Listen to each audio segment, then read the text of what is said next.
Irati Garmendia naiz. Eta nien Arzeluz. Eta elkarrekin Xomorro Lapurra album ilustratua argitaratu dugu, Erein argitaletxeari esker. Bizipen pertsonal baten oinarritutako album ilustratua da, bularreko minbizia hitz egiten duna.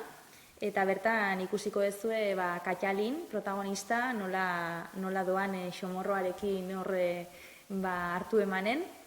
Xomorroa Katalinen amari sartu zaio, titian bizi da, eta lapurretan hasten da, amari lapurtzen dio irribarrea, lapurtzen dio jolasteko gogoa, ilea ere lapurtzen dio, eta halako baten zerbait eramaten du, eta hor konturatzen da Xomorroak besoak ere bazitula, ez?